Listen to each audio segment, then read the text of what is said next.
Salam kerahiman. Hari ini tanggal 16 Maret. Kita akan bahas tentang novena kerahiman ilahi hari kedua. Kita mulai ya. Dalam nama Bapa dan Putra dan Roh Kudus. Amin. Kita akan baca dari 1212 dan 1213. 1212. Hari kedua. Hari ini bawalah kepadaku jiwa-jiwa para imam dan kaum religius, dan benamkanlah mereka dalam kerahimanku yang tak terhingga. Merekalah yang memberiku kekuatan untuk menanggung sengsaraku yang pahit. Lewat mereka, laksana lewat saluran-saluran, kerahimanku mengalir kepada umat manusia. 1213. Yesus yang Maha Rahim, sumber segala kebaikan, tingkatkanlah rahmat-Mu di dalam diri kami, supaya kami dapat melaksanakan dengan pantas karya-karya kerahiman, dan supaya semua yang melihat kami dapat memuliakan Bapa kerahiman yang ada di surga. Mata air kasih Allah ada di dalam hati yang murni, terbenam dalam samudera kerahiman, bersinar laksana bintang-bintang, cemerlang laksana fajar. Bapa yang kekal, dengan tatapan matamu yang maha rahim, pandanglah himpunan orang-orang terpilih yang bekerja di kebun anggurmu. Pandanglah jiwa-jiwa para imam dan kaum religius, dan limpahilah mereka dengan kekuatan berkat-Mu. Dalam hati putramu mereka direngkuh. Demi kasih hatinya, berikanlah kepada mereka kekuatan dan terang-Mu, supaya mereka dapat menuntun orang lain di jalan menuju keselamatan, dan dengan sesuara memuji kerahiman-Mu yang tak terbatas sepanjang segala abad. Amin. Itu yang akan kita bahas bersama pada hari ini. Hari ini hari kedua. Yesus meminta, bawalah kepadaku. Siapa yang hari ini dibawa? Yaitu jiwa-jiwa para imam dan kaum religius. Artinya para biarawan, biarawati, bruder dan yang lainnya. Dibawa kepada Yesus dan benamkanlah mereka dalam kerahimanku yang tak terhingga. Setiap apa yang Yesus minta, pasti Yesus juga punya tujuan, punya maksud. Di sini dikatakan lebih lanjut, merekalah, artinya para imam, kaum religius, yang memberiku kekuatan untuk menanggung sengsaraku yang pahit. Yesus sebagai 100% manusia, dia juga punya keterbatasan. Sudah disiksa, sudah dicambuk, sudah dipukul, sudah tidak dikasih makan, ditelanjangi, dan banyak hal yang dia alami. Lemah, ya, capek secara jasmani dan rohani. Belum lagi penderitaan-penderitaan yang harus dia tanggung. Nah, di sini Yesus kasih tahu bahwa para imam dan kaum biarawan tersebut, biarawan-biarawati tersebut, yang memberi kekuatan kepada Yesus untuk menanggung sengsaranya yang pahit. Dan Yesus katakan lebih lanjut, kenapa kita perlu datang benamkan mereka? Karena justru melalui mereka, lewat mereka, mereka itu seolah-olah seperti saluran-saluran yang dipakai oleh Tuhan untuk menyalurkan kerahimannya kepada seluruh umat manusia. Mereka adalah saluran-saluran kerahiman Tuhan. Nah, jiwa para imam, kaum religius, ini adalah orang-orang spesial, orang-orang pilihan Tuhan. Nggak bisa semuanya mau menjadi imam atau mau menjadi kaum religius. Contohnya, ada beberapa, contoh teman saya juga, ada beberapa dalam perjalanan nggak bisa selesai karena mungkin itu bukan panggilannya ya. Pernah saya juga punya satu teman, orang tuanya memasukkan dia ke seminari bukan karena panggilan, tapi karena keadaan ekonomi rumah tangga di mana dia nggak sanggup untuk membiayai anaknya sekolah dan kehidupannya. Otomatis masuklah ke seminari. Dalam perjalanannya memang dia bertahun-tahun ada di sana ya, dari mulai seminari yang rendah ya, dari SMP kalau nggak salah. Tapi setelah SMA ternyata panggilannya beda, dia enggak meneruskan, tapi dia sekolah seperti biasa. Jadi ada banyak hal. Nah, ini orang-orang yang bisa menjadi imam, menjadi biarawan, biarawati adalah orang-orang pilihan Tuhan. Bahkan di diary yang lain disebutkan dia adalah permata-permata di matanya Tuhan. Orang-orang pilihan Tuhan yang bekerja secara full time, all out keseluruhannya di kebun anggurnya Tuhan. Para imam dan kaum religius ini juga manusia biasa yang bisa jatuh dalam dosa. Oleh sebab itu, Yesus minta kita semua membawa mereka kepada Tuhan. Membawa mereka kepada Tuhan dan membenamkan mereka ada di dalam lautan kerahiman Tuhan. Mereka melakukan tugasnya, tapi ada yang gagal, ada yang bermasalah. Kita semua juga tahu ya, dari cerita ke cerita, bahkan kita bisa lihat sendiri pertumbuhan iman atau perkembangan aktivitas dari para romo dan kaum religius tersebut. Mereka secara tujuan, dia kerja di kebun anggur Tuhan, kerjanya full time, 100% untuk Tuhan, dengan juga menjadi gembala buat kita semua, umat paroki masing-masing. Tapi ya, itu yang tadi saya katakan, dia juga manusia biasa. Bisa jenuh, bisa lelah, bisa kecapean, bisa sakit, bahkan juga bisa tergoda. Ada satu romo, saya dulu pernah kenal satu romo, dia menjadi romo setelah dia lulus sarjana. Nah, ini ceritanya beda dengan yang tadi ya. Dia sekolah biasa, dia kuliah, dia bekerja, tapi panggilan untuk jadi imam itu akhirnya makin lama makin dia rasakan, dan akhirnya dia menjadi imam, memakai jubah. Dia melayani di salah satu paroki, tapi ternyata umatnya, yang nggak semua ya, tapi ada umatnya yang mungkin di kacamata dia bahaya bisa menggoda keberadaan dia atau ketaatan atau kesetiaan dia sebagai imam.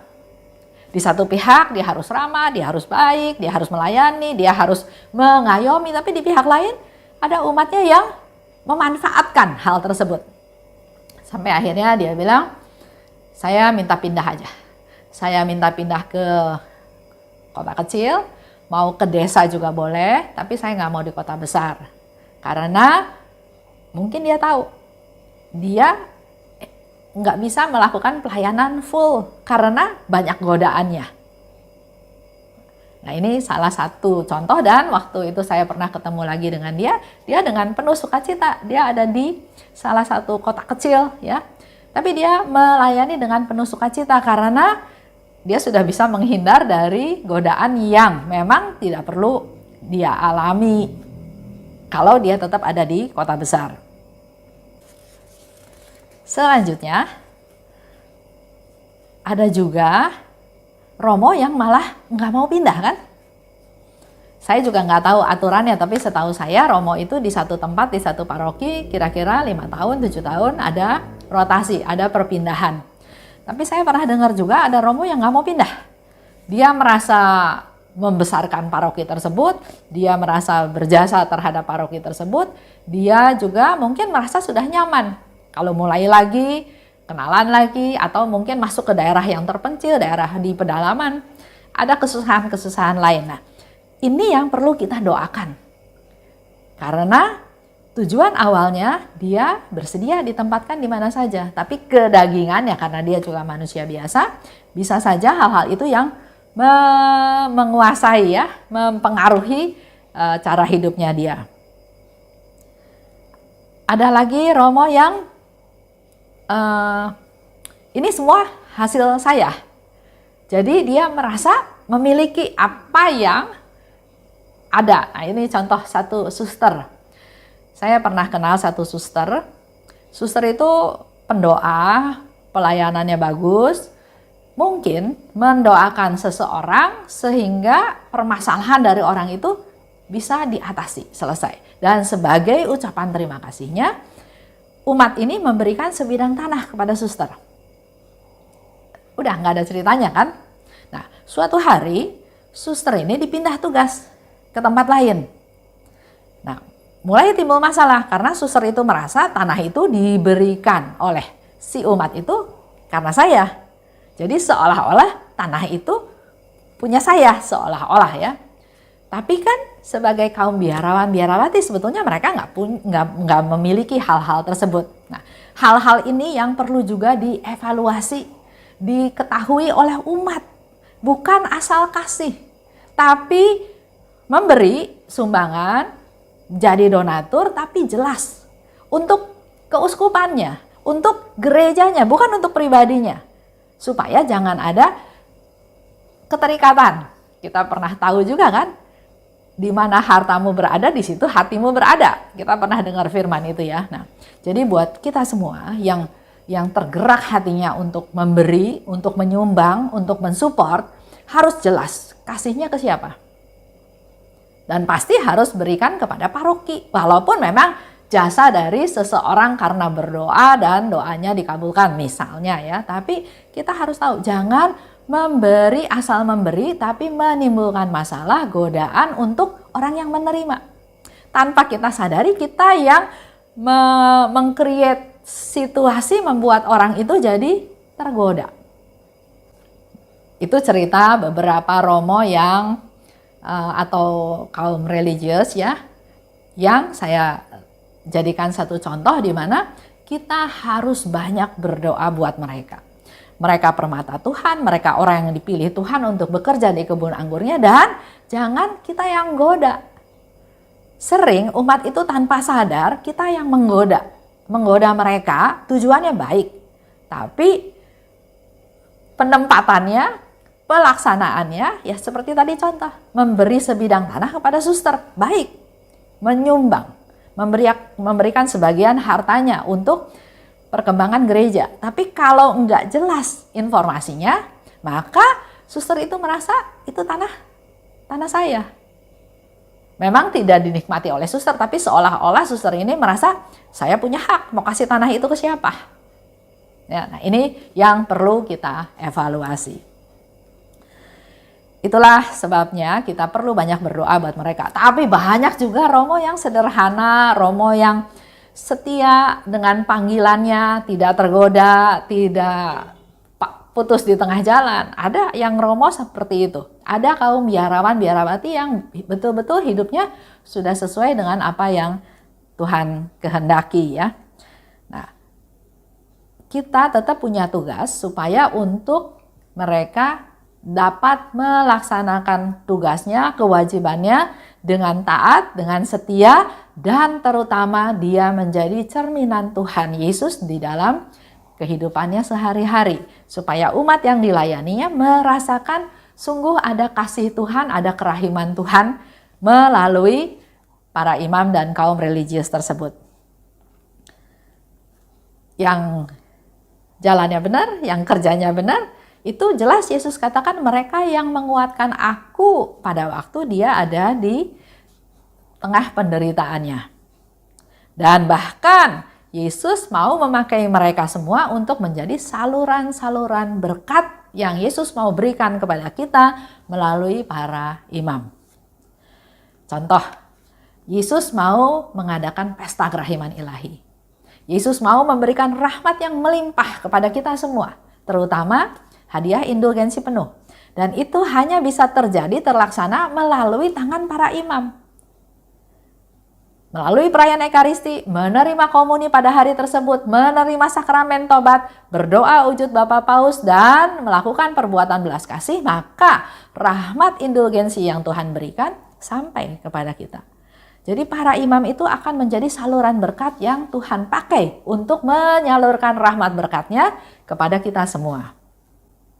Sekali lagi saya mau ajak Bapak Ibu berdoa untuk para romo kita, para kaum religius. Supaya mereka hidupnya enggak beban, enggak berat. Kalau godaan di sana sini suatu hari bisa jatuh. Tapi kita berdoa supaya dia ringan menjalani hidupnya.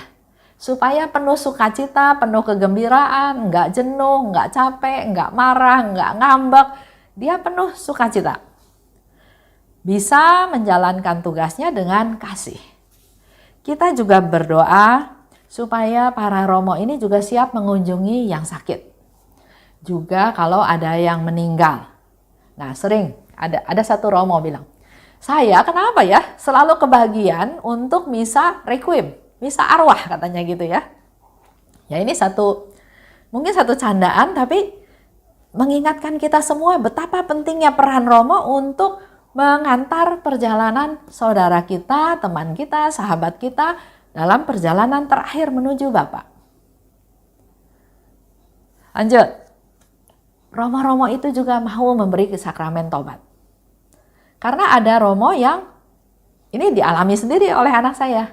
Dia bilang, "Mah, mau ke gereja." Mau apa? Itu sekitar jam 2:30. Mau terima sakramen tobat.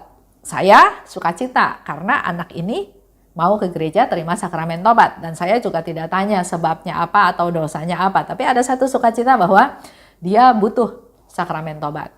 Nggak lama dia pulang. Saya bilang, "Kok sebentar ngaku dosanya?" Dia bilang, "Romonya nggak mau." "Kenapa?" "Iya, katanya bukan jamnya." Nah, kalau romo itu penuh belas kasih, romo itu melihatnya dari sudut pandang bukan soal disiplin, tapi ini orang pasti punya kebutuhan. Sehingga di luar waktunya dia datang sengaja ke gereja untuk meminta sakramen tobat. Artinya ada sesuatu yang spesial. Nah, hal-hal seperti ini kita perlu berdoa buat mereka supaya hatinya lembut, supaya jangan terlalu terikat aturan disiplin. Karena kalau seandainya orang yang mau ngaku dosa itu ditolak, besok aja misalnya, dan malamnya terjadi sesuatu, misalnya sampai orang itu nggak bisa terima sakramen tobat, misalnya meninggal, dosanya siapa yang tanggung? Padahal memberi sakramen tobat itu adalah salah satu tugas utama romo. Karena nggak bisa orang lain kasih pemberian sakramen tobat. Hanya romo yang bisa memberikan sakramen tobat tersebut. Nah, lanjut ya. Kita juga perlu berdoa untuk para romo supaya mereka diberkati, mereka dikuatkan, dan juga berani membela yang orang-orang kecil yang dirugikan. Ya, sebagai manusia kita bisa maklum. Ada yang lebih condong ke yang punya. Sering terjadi komentar atau selentingan, "Oh, kalau ke sana pasti datang romonya, kalau ke rumah saya enggak," misalnya seperti itu ya. Ya, secara manusia mungkin wajar dalam tanda kutip, tapi dia dipakai Tuhan untuk berkarya di kebun anggurnya Tuhan, di ladangnya Tuhan. Jadi jangan sampai keadaan duniawi mereka masih terikat dengan hal-hal seperti itu. Dan itu perlu kita doakan. Betul-betul kita perlu doakan mereka supaya mereka tetap bisa melaksanakan tugas dan kewajibannya sampai Tuhan memanggil mereka. Jadi mereka lulus dalam panggilan hidupnya. Itu salah satu hal yang saya mau kita ingat semua, bahwa kita perlu berdoa. Jangan, "Romo doakan saya, suster doakan saya." Kita kan sering meminta mereka berdoa buat saya, buat kita ya. Tapi kita pernah nggak berdoa buat mereka? Termasuk yang bermasalah, termasuk yang diekskomunikasi, termasuk yang ya ada ya beberapa yang bermasalah. Nah, itu perlu kita doakan mereka supaya mereka kuat, supaya mereka bisa tahu kesalahannya, melakukan pertobatan, dan kembali bekerja di ladangnya Tuhan. Kita lanjut. Dikatakan lebih lanjut bahwa lewat mereka ya, itu menjadi saluran kerahiman Tuhan menyalur kepada mereka.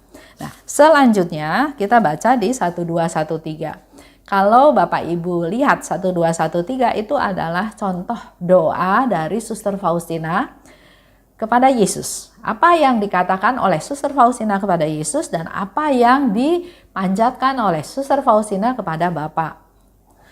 Kita baca ya. Yesus yang Maha Rahim, sumber segala kebaikan, tingkatkanlah rahmat-Mu di dalam diri kami, supaya kami dapat melaksanakan dengan pantas karya-karya kerahiman, dan supaya semua yang melihat kami dapat memuliakan Bapa kerahiman yang ada di surga. Suster Faustina menyebut kami karena dia kan suster. Dia kaum religius, biarawati. Tapi kalau kita awam, kita berdoa, kita juga bisa berdoa untuk para suster, para imam, para biarawan, biarawati. Di sini dikatakan lebih lanjut, mata air kasih Allah ada di dalam hati yang murni, terbenam dalam samudera kerahiman, bersinar laksana bintang-bintang, cemerlang laksana fajar. Bapa yang kekal, dengan tatapan mata-Mu yang Maha Rahim, pandanglah himpunan orang-orang terpilih yang bekerja di kebun anggur-Mu. Pandanglah jiwa-jiwa para imam dan kaum religius, dan limpahilah mereka dengan kekuatan berkat-Mu. Dalam hati putra-Mu mereka direngkuh. Demi kasih hatinya, berikanlah kepada mereka kekuatan dan terang-Mu, supaya mereka dapat menuntun orang lain di jalan menuju keselamatan, dan dengan sesuara memuji kerahiman-Mu yang tak terbatas sepanjang segala abad. Doa ini kita bisa doakan pada waktu novena hari kedua setelah selesai Koronka, atau sebelum Koronka juga bisa doa ini didoakan. Itu salah satu contoh doa yang Suster Faustina lakukan berkaitan dengan novena hari kedua. Jadi saya harap Bapak Ibu mau berdoa untuk para imam, untuk kaum religius.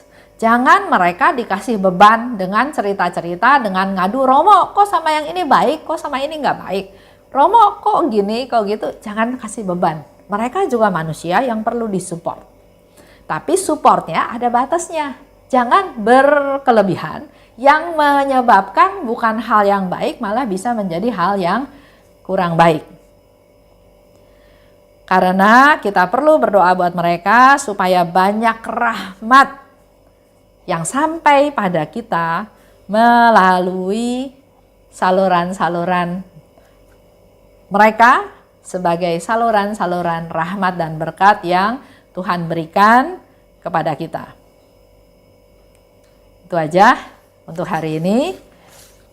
Bapak Ibu bisa ingat-ingat siapa yang mau didoakan dan juga berdoa buat mereka-mereka yang sudah meninggal. Pada waktu COVID ini, masa pandemi ini, begitu banyak romo, uskup, suster, frater, bruder yang meninggal. Mari kita berdoa buat mereka supaya mereka juga bisa segera menikmati hidup kekal bersama Bapa di surga. Kita tutup ya. Dalam nama Bapa dan Putra dan Roh Kudus. Amin. Salam kerahiman.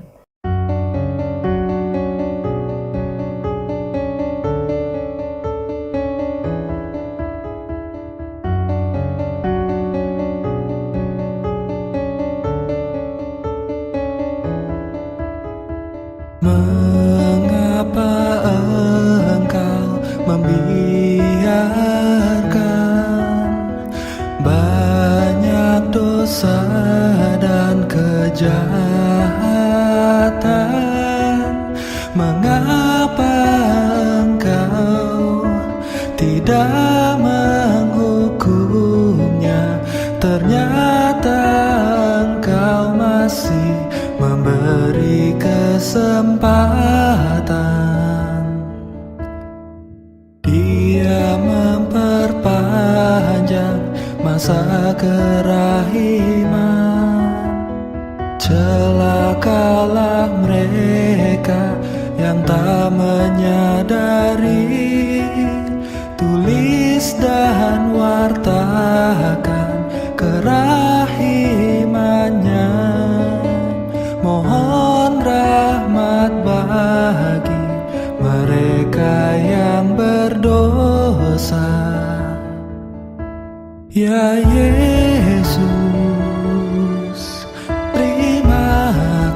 kasih, atas semua kesempatan yang Engkau beri.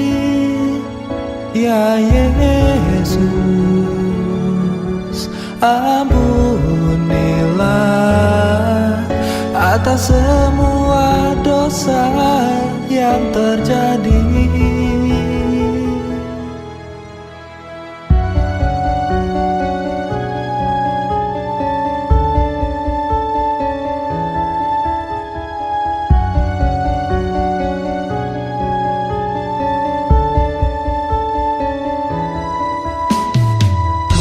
Mengapa Engkau membiarkan banyak dosa dan kejahatan? Mengapa Engkau tidak menghukumnya? Ternyata Engkau masih memberi kesempatan. Dia memperpanjang masa kerahiman. Celakalah mereka yang tak menyadari. Tulis dan wartakan kerahimannya. Mohon rahmat bagi mereka yang berdosa. Ya Yesus, terima kasih atas semua kesempatan yang Engkau beri. Ya Yesus, ampunilah atas semua dosa yang terjadi. Ya Yesus, terima kasih atas semua kesempatan yang Engkau beri. Ya Yesus, ampunilah atas semua dosa yang terjadi.